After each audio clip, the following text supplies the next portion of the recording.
Mesdames et messieurs, chers téléspectateurs de la télévision Proximité Web TV, bonjour. L'émission dédiée aux ouvrages gabonais introduits dans le programme scolaire du Gabon reçoit aujourd'hui une écrivaine, présidente de l'Union des écrivains gabonais, UDEG, Pulchérie Abemkor. Pulchérie Abemkor, bonjour. Bonjour, Monsieur Zamba. Alors, nous sommes très contents de vous avoir pour discuter un peu de cette introduction dans le programme scolaire gabonais de 10 œuvres, je crois que c'est ça. Le chiffre est bon. Il s'agit bien de 10 œuvres scolaires cette année, introduites donc dans le programme au Gabon. Alors, ce n'est pas souvent que cela arrive parce que beaucoup de Gabonais critiquent la manière dont les choses se font. Donc c'est une sorte de révolution. 10 œuvres scolaires, 10 œuvres gabonaises introduites dans le programme scolaire gabonais. Comment en est-on arrivé là? Monsieur Zamba, je voudrais commencer par vous remercier votre média pour l'intérêt accordé à cette question d'œuvres gabonaises au programme d'éducation nationale et à notre structure qui est l'Union des écrivains gabonais. Mais je voudrais rapidement revenir pour dire que vous parlez de révolution. Ce n'en est pas vraiment une parce que ce combat de livres gabonais au programme de notre éducation ne date pas d'aujourd'hui. Voilà. Il faut simplement dire que c'est aujourd'hui que ça a été médiatisé. Bien évidemment, lorsqu'on repart 15 ans ou 20 ans en arrière, c'était effectivement un débat et un débat plutôt houleux parce qu'effectivement, à cette période-là, on ne trouvait pas beaucoup de livres gabonais au programme. Mais je voudrais quand même rassurer l'opinion publique en disant que depuis pas mal d'années aujourd'hui, pratiquement plus de 10 ans d'ailleurs, le livre gabonais se retrouve dans nos programmes scolaires à plus de 80%. Simplement, cette année, il a été question de rajouter des livres parce que il faut réactualiser. Voilà. Donc si cette année on a étudié telle ou telle œuvre, on laisse comme ça cette œuvre au programme pendant un certain nombre d'années, mais il faut actualiser parce que de plus en plus les Gabonais écrivent, de plus en plus les Gabonais publient, et donc il faut comme ça actualiser le programme scolaire. Alors, Pulchérie Abemkor, qu'est-ce qui fait la particularité des œuvres qui sont choisies par les autorités gabonaises pour intégrer le programme scolaire? Très bien. Il faut dire que, vous savez, lorsqu'on écrit, tout livre n'a pas le même niveau. On est d'accord avec ça. Donc, effectivement, le livre ne rentre pas au programme de but en blanc. Voilà. L'Institut pédagogique national prend soin de lire, de parcourir les livres et juge, n'est-ce pas, de l'intérêt culturel, de l'intérêt littéraire, grammatical et tout ce qui peut rentrer autour pour mettre ce livre-là au programme. Et en fonction des niveaux, il y a des niveaux. Un livre qui est étudié en classe de 6e ne peut pas être, sinon un livre qui est étudié par exemple en classe de terminale ne peut pas être étudié en classe de 6e parce que le niveau forcément n'est pas le même. Et nous avons la chance d'avoir une équipe à l'Institut pédagogique national assez outillée qui est composée d'enseignants, que ce soit du secondaire comme universitaire, qui pilote, n'est-ce pas, ce projet-là et donc qui juge avec tout un cahier de charges pour voir quel est le livre qui rentre, n'est-ce pas, dans tel ou tel domaine. Donc c'est un peu dans ces conditions-là que le livre est choisi pour rentrer au programme. Alors vous êtes la présidente de l'Union des écrivains gabonais. Donc vous êtes bien placée pour comprendre le bien fondé de cette logique-là qui veut que des œuvres gabonaises soient de plus en plus étudiées dans le programme scolaire. Alors, quels sont les rapports que vous entretenez, vous, avec les autorités politiques gabonaises qui sont à la décision pour pouvoir faire en sorte qu'elles lâchent de plus en plus lest à nos livres de rentrer dans nos programmes. Il faut déjà concevoir que le livre ici fait la promotion de la culture d'un pays. Voilà. Donc lorsqu'un enfant gabonais, lorsqu'un élève gabonais lit un livre gabonais, il se retrouve plus que lorsqu'il lit un livre étranger. Voilà, donc on ne refuse pas les livres étrangers. Ça lui permet, n'est-ce pas, de voir le monde autrement, d'apprendre l'autre monde. Mais avant que d'aller apprendre cet autre monde, n'est-ce pas, il faut déjà qu'il connaisse ce monde dans lequel il est né. Alors, quels sont nos rapports? Ça veut dire, c'est quoi notre part de responsabilité? Qu'est-ce que nous on apporte? La première chose que nous apportons, nous, en tant qu'écrivains spécifiquement, c'est déjà d'écrire. D'accord? C'est déjà d'écrire. La deuxième chose que nous apportons, c'est de bien écrire. Parce que le tout, ce n'est pas de sortir un livre pour qu'il soit au programme. Il faut déjà qu'il y ait de la qualité, n'est-ce pas, dans ce livre-là. Il faut également que ce livre, vous savez, l'auteur, l'écrivain particulièrement, est une personne qui représente comme ça la société. Voilà. Qui dit la société, quand elle est bonne ou qu'elle est mauvaise. Et donc, on doit pouvoir retrouver ça dans nos livres. Donc, si nos autorités estiment que nos livres ne sont pas des livres remplis d'intérêt, ils ne vont pas les mettre au programme. Et c'est pour cela qu'aujourd'hui, fièrement, je peux dire que le Gabonais écrit et le Gabonais écrit bien. Parce que lorsqu'on se lit et qu'on lit nos confrères des autres pays, franchement, on n'a pas de quoi rougir. Parce qu'il y a de la quintessence dans la littérature gabonaise. Et fort heureusement, l'autorité en place s'en est rendu compte que le Gabonais écrivait et il écrivait bien. Et donc aujourd'hui, ils ont décidé, les autorités, ils ont décidé de mettre comme ça le livre gabonais au cœur de l'éducation de la jeunesse gabonaise. C'est une très bonne chose. Mais beaucoup de choses quand même sont rentrées, d'accord, en marge pour que cela ait lieu. Vous savez, il y a longtemps, le Gabon n'avait pas beaucoup de maisons d'édition, d'accord. La majorité des Gabonais publiaient à l'étranger. Alors, lorsqu'on publie à l'étranger, le problème, c'est la quantité de livres qui peut rentrer dans le pays. Donc, il y a ce problème aussi qui a existé, c'est-à-dire les Gabonais écrivaient, oui, mais lorsqu'on mettait un livre-programme édité dans un pays étranger, nos enfants peinaient, ce qui arrive encore aujourd'hui, nos enfants peinaient à trouver ces livres-là sur le marché. Donc, c'est aussi ici l'une des conditions pour que le livre soit mis au programme. Qu'il soit proche de la population, du lecteur en particulier.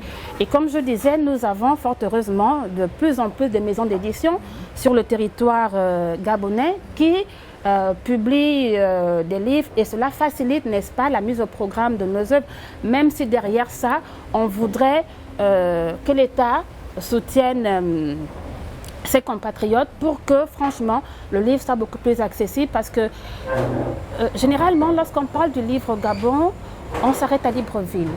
Voilà. Mais Libreville n'est pas le Gabon dans son entièreté. Ici, pour dire qu'il y a un fort problème de visibilité et d'accessibilité du livre gabonais à l'intérieur du pays. Donc, on voudrait que nos autorités mettent en place une politique qui fera ce que, quel que soit le coin dans lequel, quelle que soit la ville ou encore le village dans lequel pourraient se retrouver nos lecteurs, donc nos élèves, qu'ils puissent trouver sur place même le livre gabonais. C'est là, à ce niveau aujourd'hui, où on devrait encore beaucoup travailler. Cela donc participe de la vulgarisation des œuvres gabonaises. Mais est-ce que vous-même, il vous est arrivé de réfléchir sur un fait, sur celui d'emmener les écrivains vous-même aller dans le cadre, par exemple, d'un enseignement ou d'un café littéraire, mais expliquer vous-même vos œuvres aux apprenants? Mais ça, c'est l'une des missions, sinon la mission principale de notre organisation, c'est-à-dire l'Union des écrivains gabonais, vous savez, notre mission est la promotion de la littérature gabonaise.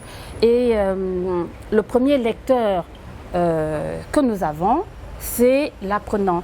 Et donc, nous faisons chaque année des caravanes, que ce soit à Libreville comme à l'intérieur du pays, où nous allons dans les établissements rencontrer des élèves et partager comme ça nos lectures. Parce que vous savez, ils ont lire, d'accord, un livre, ne pas connaître l'auteur, c'est bien, mais lorsqu'on rencontre l'auteur, à qui on pose certaines questions, c'est autre chose. Et nous savons que nos apprenants ont besoin de rencontrer les auteurs, nos apprenants ont besoin de discuter avec les auteurs.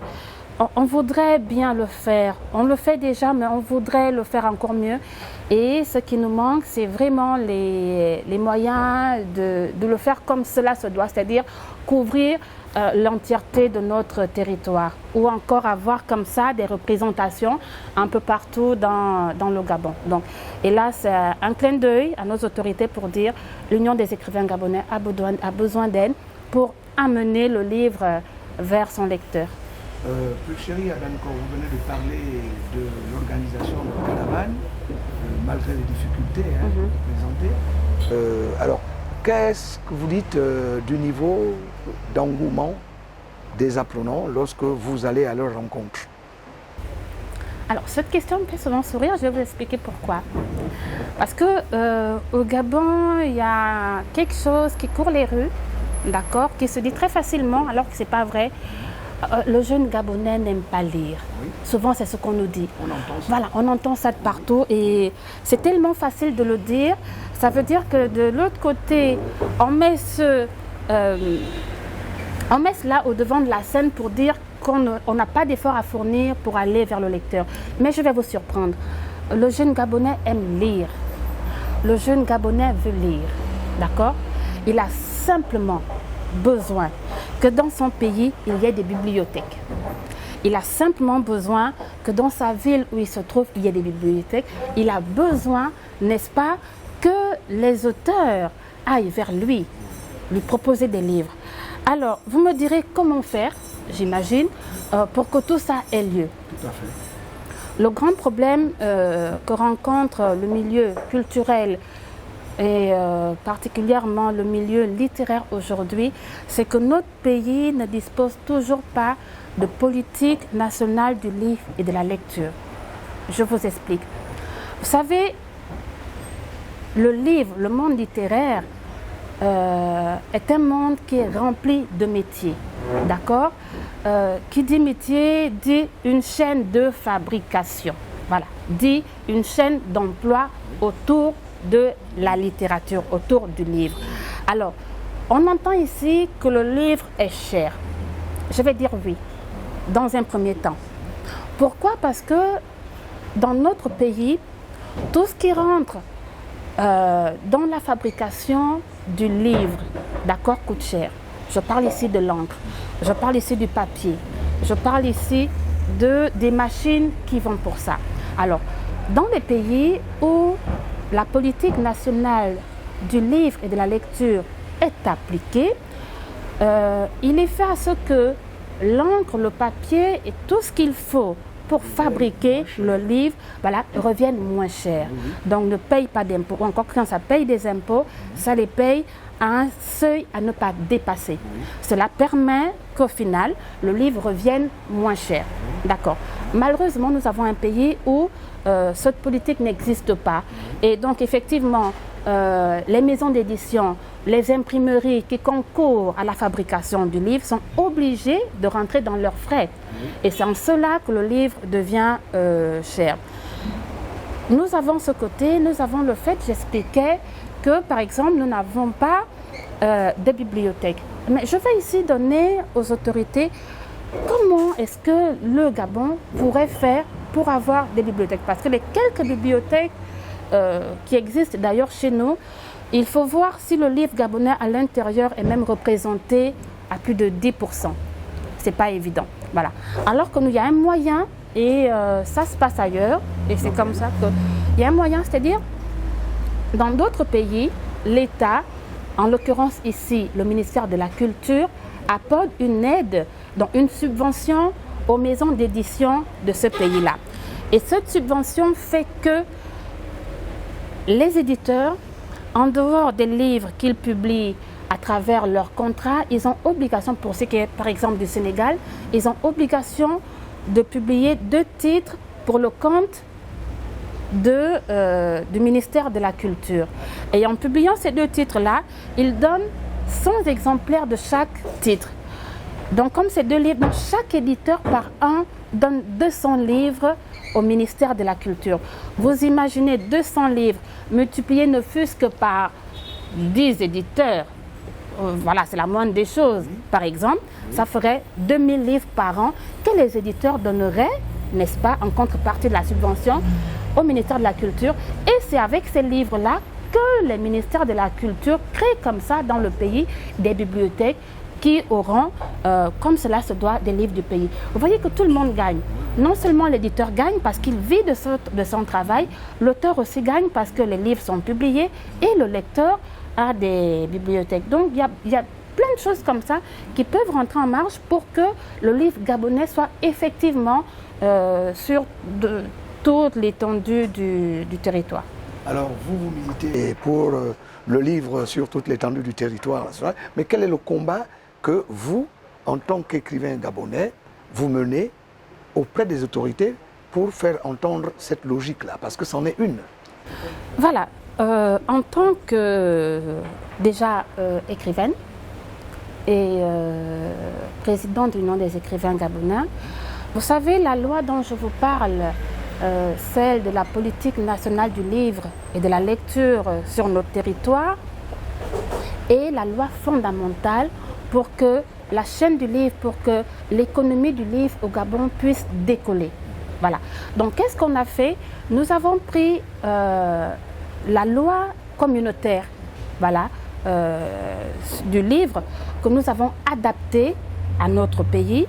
Cette loi-là, nous l'avons prise, ce projet, voilà, puisque c'est encore en termes de projet de loi. Ce projet de loi, nous l'avons présenté au ministère de la Culture. À l'époque, nous l'avons présenté à l'Assemblée nationale. Donc, il y a un travail qui a été fait dessus. Nous avons déjà travaillé pendant longtemps avec le ministère de la Culture. Et donc, aujourd'hui, nous attendons, n'est-ce pas, que cette loi soit votée. Une fois que cette loi sera votée, les choses pourront effectivement décoller. Mais si le domaine de la littérature n'est pas régi, voilà, par cette loi-là qui va cadrer les choses, rien ne pourra décoller. Donc, le combat ultime, voilà, c'est celui-là. Et notre dernière question, c'est donc l'écriture au Gabon, disons le livre au Gabon, est un travail qui n'est pas encore encadré finalement, si on comprend bien. Oui, oui, c'est exactement ça. Tant qu'il n'y a pas de loi, rien n'est encadré. Ça veut dire quoi? Ça veut dire que l'éditeur, il travaille comme il peut, voilà. Le libraire travaille comme il peut et comme il veut, ça dépend. Et puisqu'il n'y a pas encore de loi, voilà. Donc il faut que notre pays puisse adopter cette loi-là qui va réjouir toute l'activité littéraire, toute l'économie du livre. Et une fois qu'il y aura cette loi, j'ai même envie de dire, c'est la seule façon pour que l'industrie du livre sur notre territoire puisse décemment voler et faire briller, voilà, si je puis dire. Puisse donc nous satisfaire, si vous voulez. Ah oui.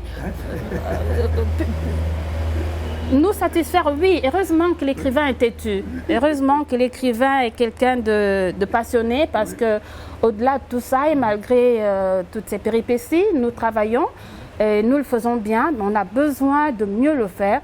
Et donc, voilà, on a besoin que notre activité soit régie, soit réglementée, soit accompagnée par cette loi, par cette politique du livre et de la lecture. Voilà, c'est sur ces mots donc que prend fin ce plateau spécial. Un plateau spécial dédié à la politique du livre au Gabon, à la faveur donc de l'introduction dans le programme scolaire de 10 œuvres, de 10 nouvelles œuvres, c'est ce que j'ai entendu, ou c'est ce que j'ai cru entendre, de l'écrivaine donc, de l'introduction dans le programme scolaire de 10 nouvelles œuvres. Et nous recevions dans le cadre de ce plateau spécial l'écrivaine et présidente de l'Union des écrivains gabonais UDEG, Pulchérie Abemko.